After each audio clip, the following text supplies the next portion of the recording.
পর্ব ২ বিভীষিকার সূচনা। সায়নী প্রথমে বিশ্বাসই করতে পারছিল না। পেটের ভেতরে দাঁত, এটা কিভাবে সম্ভব?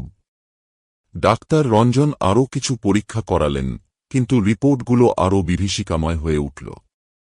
সোনোগ্রাফির পর দেখা গেল তার পাকস্থলীর দেয়ালের ভেতরে ছোট ছোট দাঁত সারিবদ্ধভাবে গজিয়ে উঠছে, একেবারে মানুষের দাঁতের মতো।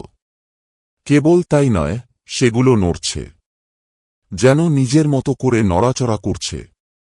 রাতে যখন সায়নী হাসপাতালের বেডে শুয়েছিল, তখন সে অদ্ভুত একটা স্বপ্ন দেখল।